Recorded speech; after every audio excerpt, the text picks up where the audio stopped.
योग वशिष्ठ महारामायण सुनते रहने के लिए हमारे चैनल को सब्सक्राइब करें और बेल आइकन जरूर दबाएं।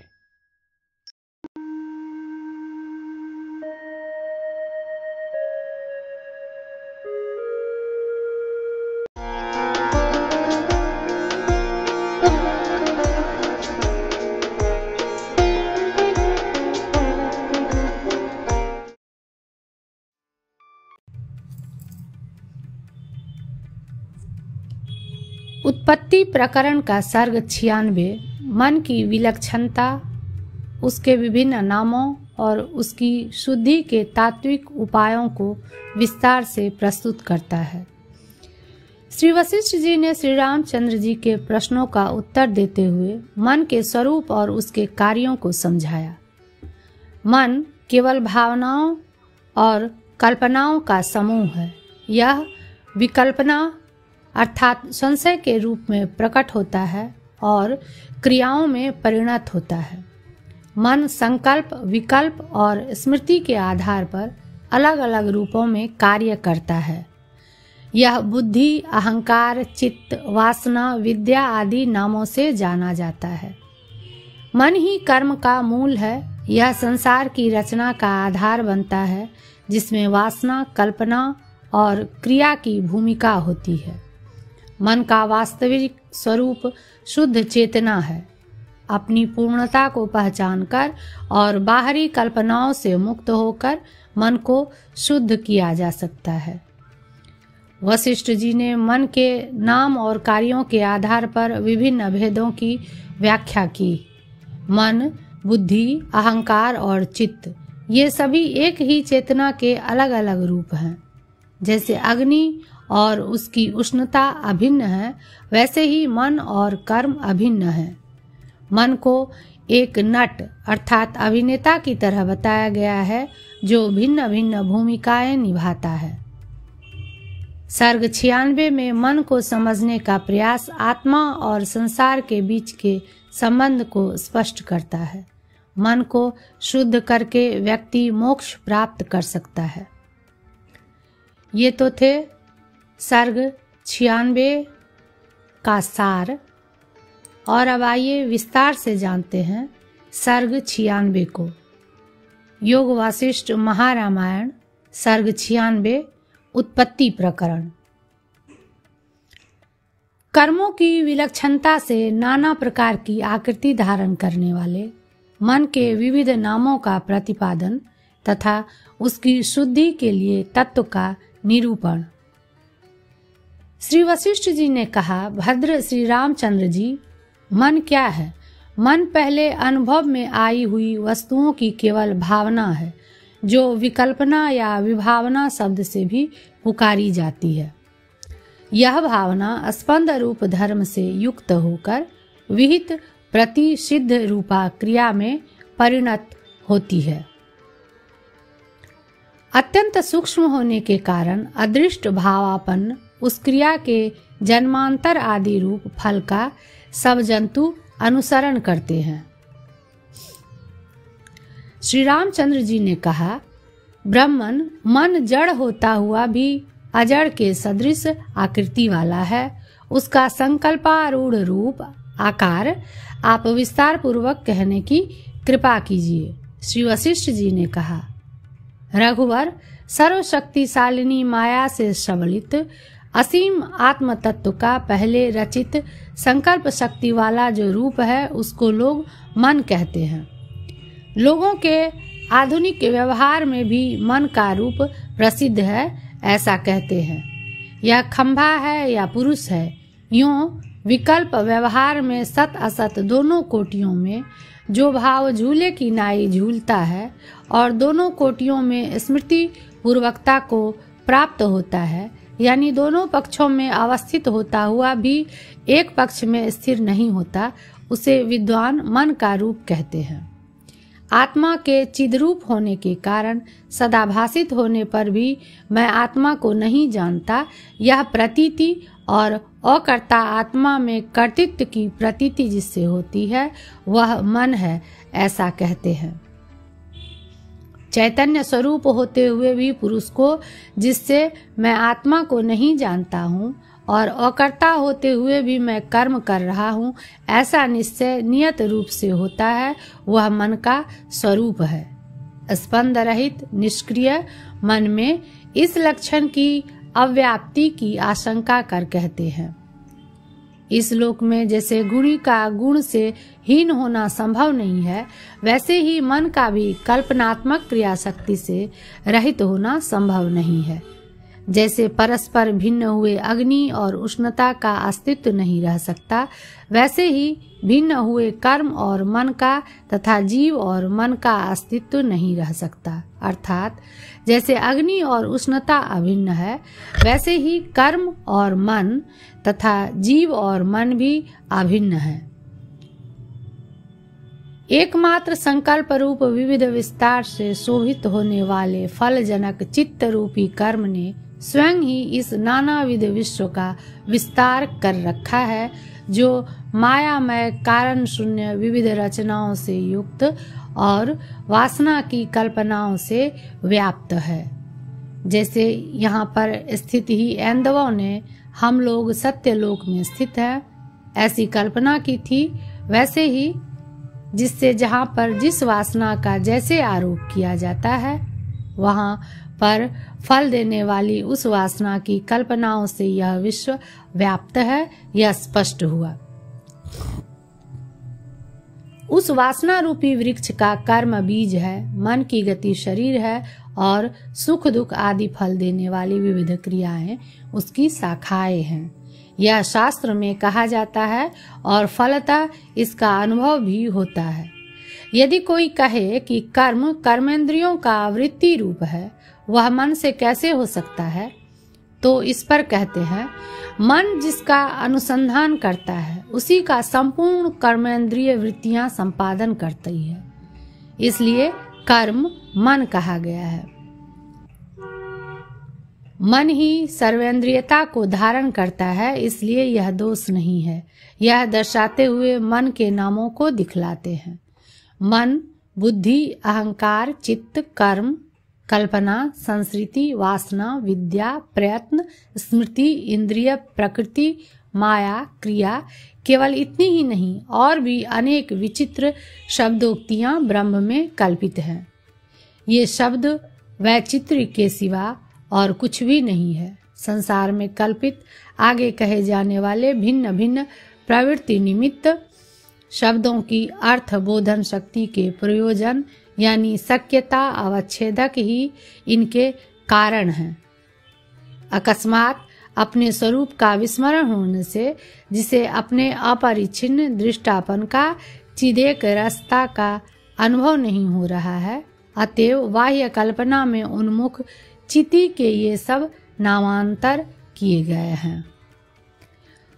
बाह्य कल्पना में उन्मुख चित्त में प्रवृत्ति निमित्त के भेद से योग रूढ़ी से पूर्वोक्त मन, बुद्धि आदि नामों की पर्यायता को प्रत्येक के निर्वचन द्वारा विशेष रूप से जानने की इच्छा कर रहे श्री रामचंद्र जी पूछते हैं, ब्रह्मन, चिद घन, ज्ञान घन परमात्मा के ये मन आदि पर्याय जिनके विचित्र यौगिक अर्थ की कल्पना की गई है, कैसे प्रसिद्धि को प्राप्त हुए हैं।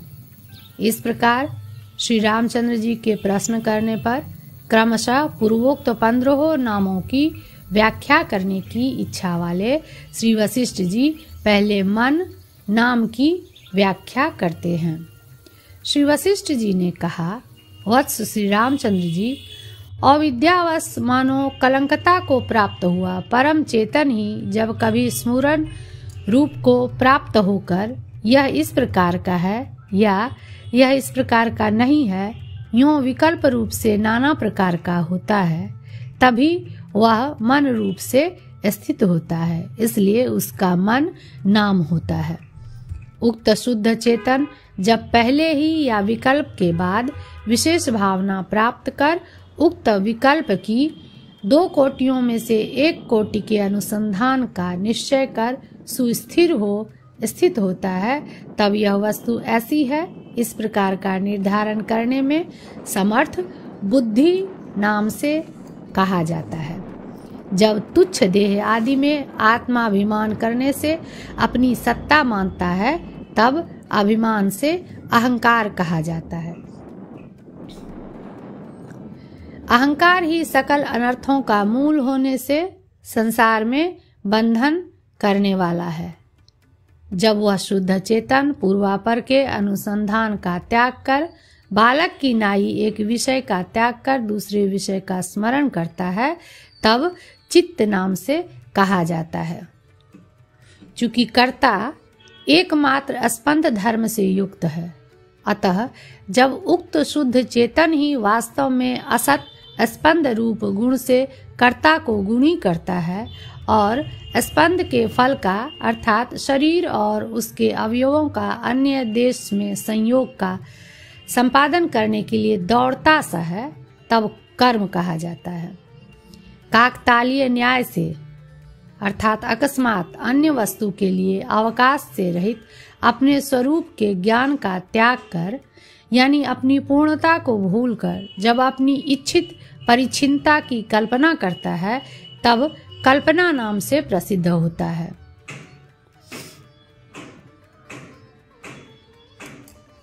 जब शुद्ध चेतन जो पहले देखा गया हो अथवा न देखा गया हो उसकी पहले मैंने इसे देखा है इस निश्चय से हृदय में अभिलाषा करता है तब श्रुति या संस्कृति नाम से कहा गया है। जब शुद्ध चेतन तिरोभूत हुई पदार्थ और उनकी शक्तियों के स्वरूप से शून्य प्राय अति सूक्ष्म भाव में रहता है और उसकी अन्य चेष्टाओं का अंत हो जाता है तब वह वासना नाम से ख्यात होता है। जब शुद्ध चेतन अविद्या रूप कलंक से युक्त होने के कारण उत्पन्न हुई दूसरी दृष्टि अर्थात प्रपंच प्रतीति तीनों कालों में अविद्यमान ही है ऐसे बोध को प्राप्त होता है तब विद्या कहा जाता है। विस्मृतिर मलमेव च इस पाठ में दो नामों का साथ ही व्याख्यान करते हैं। जब शुद्ध चेतन आत्मा स्वरूप के अत्यंत अदर्शन के लिए स्फुरन को प्राप्त होता है तब वह मल नाम से पुकारा जाता है। आत्मा स्वरूप का विस्मरण करता है अतः विस्मृति कहलाता है, यह अर्थ है।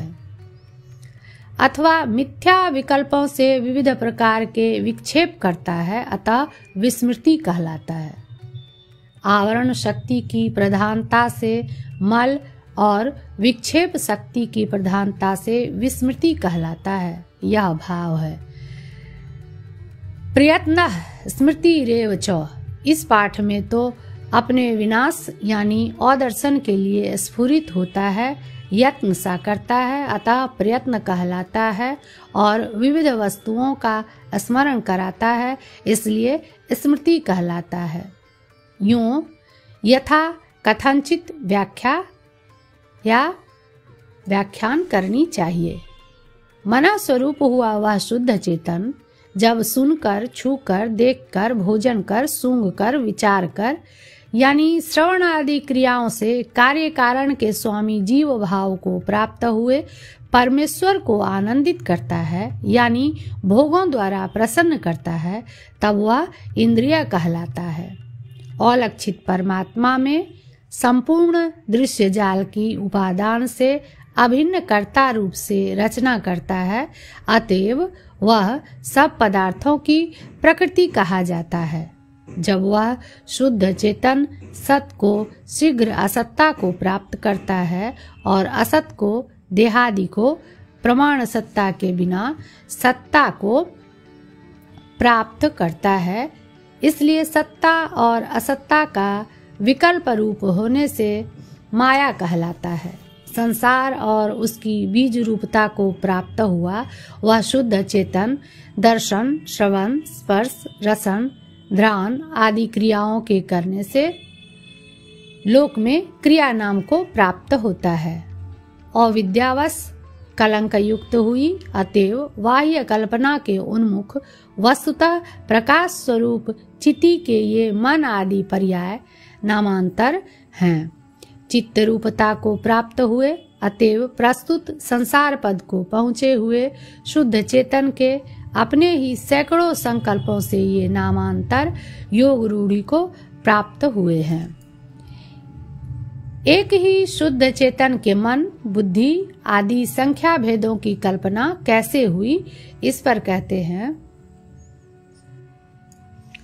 चूंकि चिति मैं चेतनीय हूँ, यानी मैं अज्ञ हूँ, इस प्रकार स्वयं अनुभव के योग्य जो अज्ञान रूपी कलंक अथवा चेतनियों से विषयों से प्राप्त जो द्वैत वासना रूपी कलंक उनकी सन्निधि से अपने पूर्व स्वरूप की विकलता से आकुल सी होकर देह आदि जड़ समुदाय के उन्मुख होती है। अतः उसके मन, बुद्धि आदि संख्या भेद की कल्पना होती है। पूर्वोक्त भेद कल्पना को पुनः विवेचन कर कहते हैं, वह शुद्ध चित्त लोक में जीव नाम से कही जाती है, चिति कही जाती है और वही बुद्धि कही जाती है। अथवा इस विषय को यूं मनोगत करना चाहिए कि परमात्मा पद से च्युत हुई, अतः अज्ञान रूपी कलंक वाली संवित की इस प्रकार की नाना संकल्पनाओं को विद्वानों ने ये भिन्न नाम दे रखे हैं। वह जीव कहा जाता है।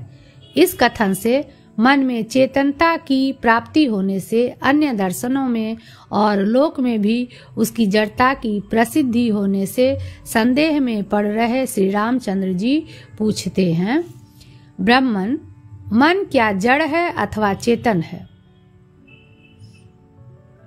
हे तत्वज्ञ, इस प्रकार का मेरे मन में एक निश्चय नहीं होता है। श्री वशिष्ठ जी ने कहा, वत्स श्री रामचंद्र जी, मन न तो केवल जड़ है और न केवल चेतन ही है। वास्तव में संसार दशा में मलिन हुई अजड़ दृष्टि चिति ही मन शब्द से कही जाती है, अर्थात चेतन और जड़ का सम्मिश्रण रूप होने से मन चेतन और जड़ इनमें से अन्यतर नहीं है।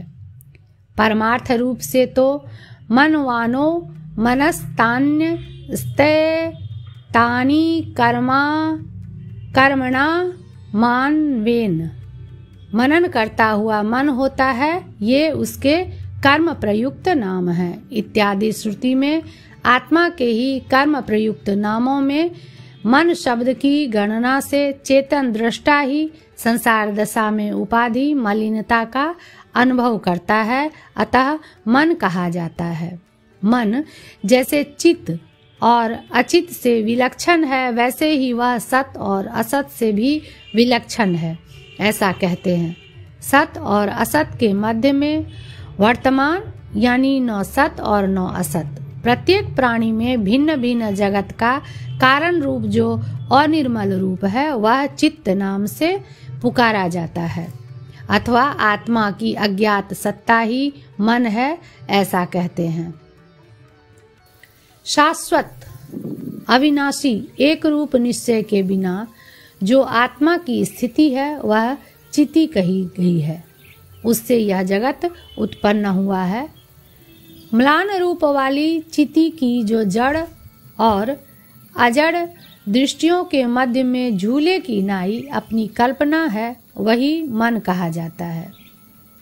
हे श्री राम जी, चित्त का बाहर औपाधिक चलन रूप मलिन और भीतर साक्षी चैतन्य के आवरण रहित होने से अविद्या रूप कलंक से शून्य जो रूप है, वह मन कहा जाता है। वह न जड़ है और न चेतन है, किंतु जड़ और चेतन से विलक्षण है। उसके ये अहंकार, मन, बुद्धि, जीव आदि तथा अन्य भी विचित्र नाम कल्पित हुए हैं।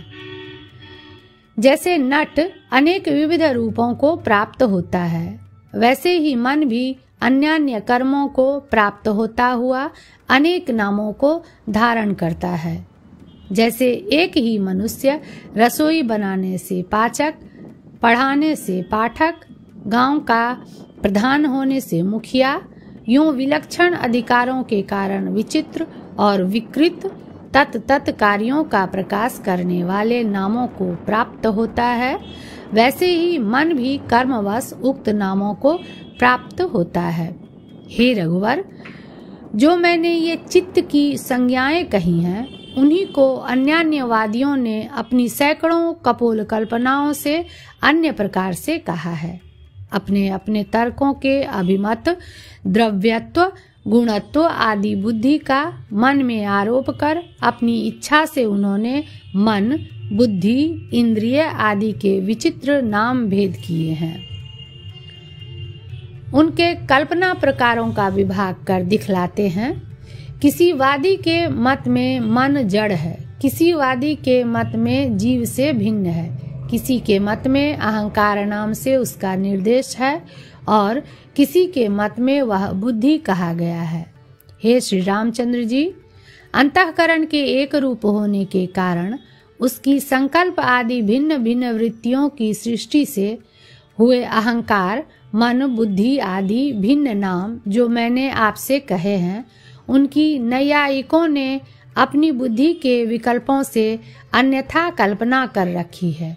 वे कहते हैं द्रव्य विशेष विभु आत्मा, अहंकार अहं प्रत्यय विषय है, मन अणु है, वह आत्म साक्षात्कार में कारण है और बुद्धि आत्मा का गुण है और 3 क्षणों तक रहती है, परंतु यह उनकी अपनी कपोल कल्पना ही है, वस्तुतः ऐसा है नहीं।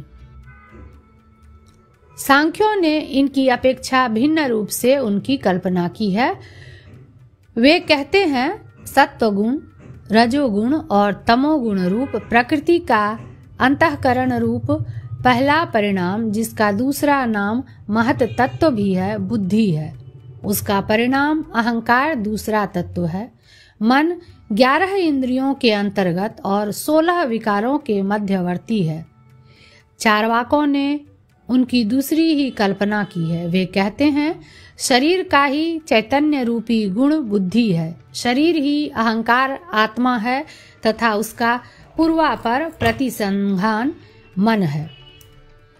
मीमांसकों में कोई मन को व्यापक द्रव्य मानते हैं और कोई अन्नमय मानते हैं।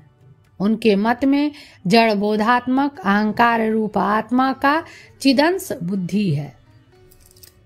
जैनों के मत में मध्यम परिमाण वाला चैतन्य रूप जीवास्ति का ही अहंकार है, उसका विषयाभिलाष मन है और अर्थ प्रतीति बुद्धि है।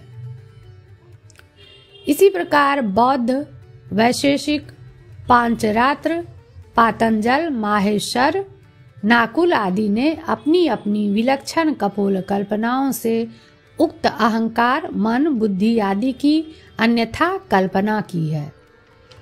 सभी का अपनी अपनी मति के अनुसार परमात्म तत्व निर्णय ही भावी फल है, ऐसा कहते हैं।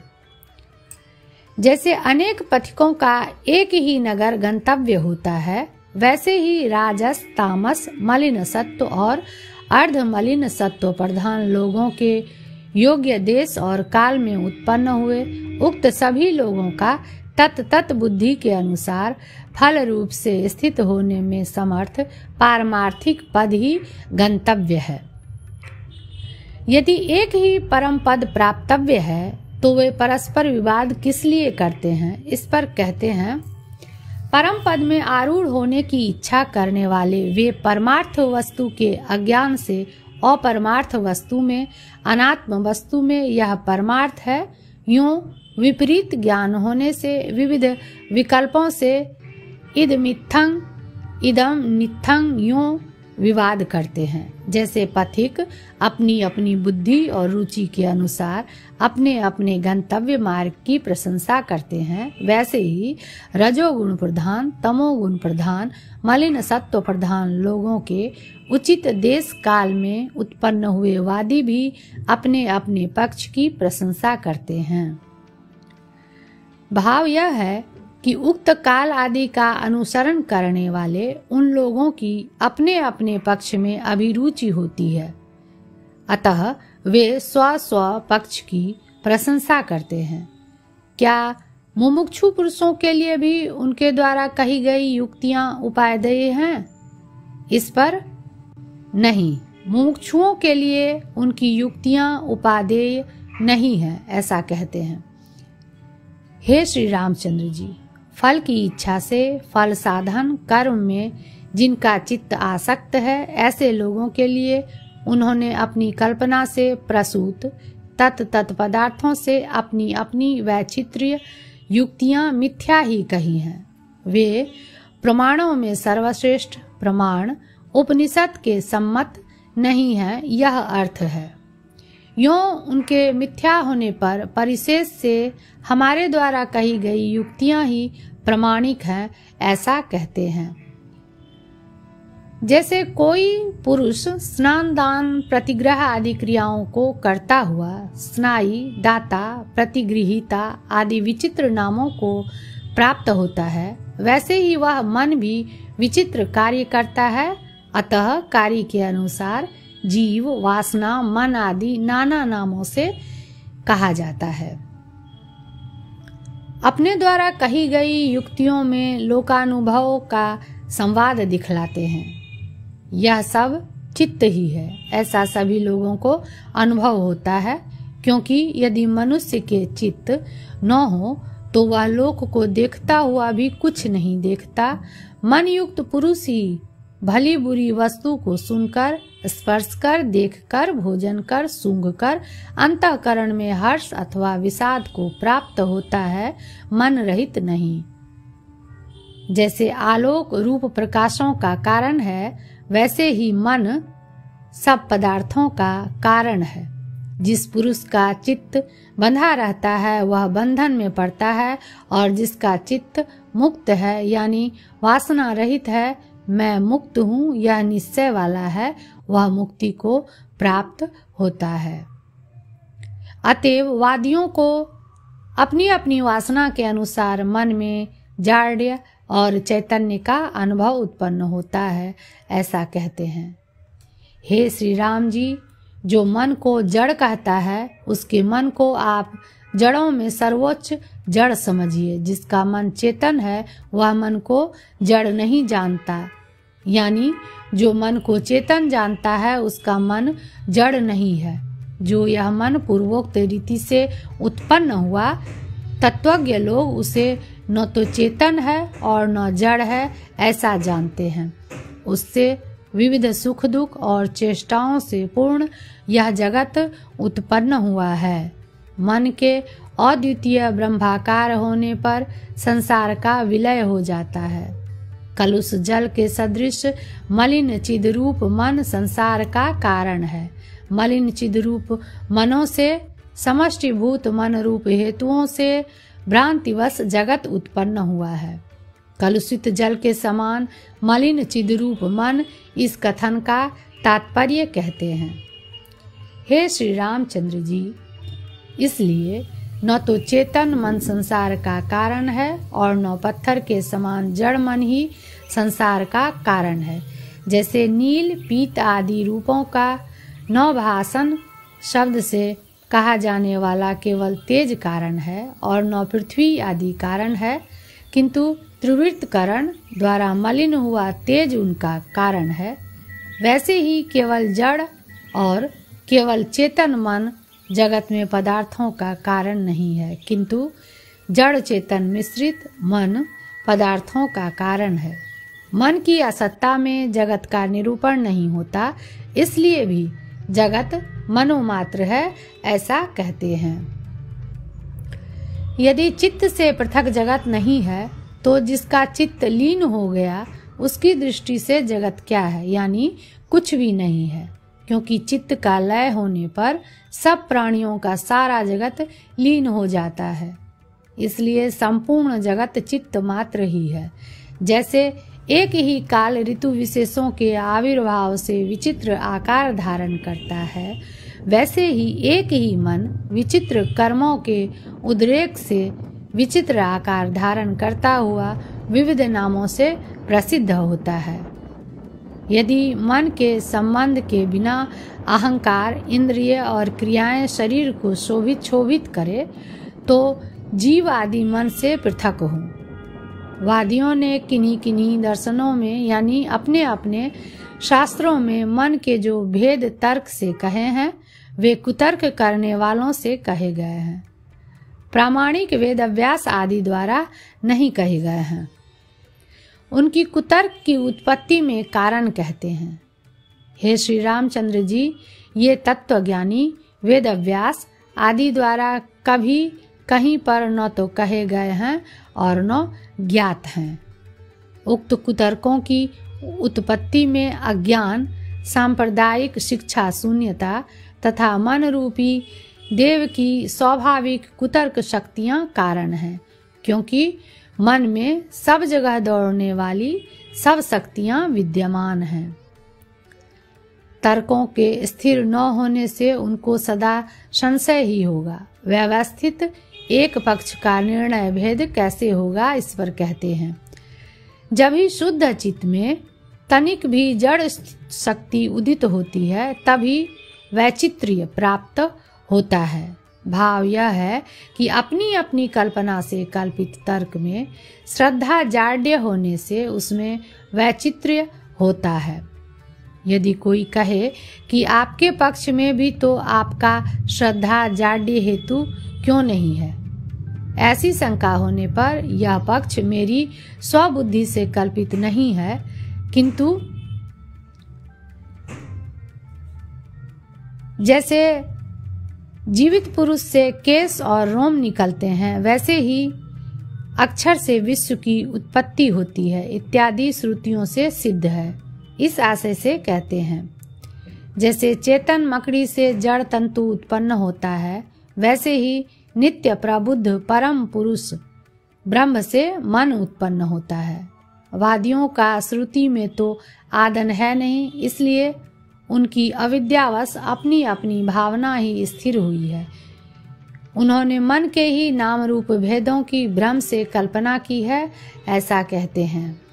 वादियों की अविद्यावश चित्त भावनाएं स्थिति को प्राप्त हुई हैं, यानी वादियों की मति श्रुति से परिशुद्ध नहीं है, इसलिए उन्होंने उक्त अज्ञान के वशवर्ती होकर अपनी अपनी मनोभावना को ही ठीक या अकाट्य समझा। इसलिए उन्होंने चित्त भाव को प्राप्त हुए चैतन्य में भ्रांतिवश नाम आदि भेद की कल्पना की है। उक्त अर्थ को स्पष्ट करते हुए उपसंहार करते हैं। यह मलिन चेतन ही जीव, मन, बुद्धि, अहंकार इन रूपों से ख्याति को प्राप्त हुआ है।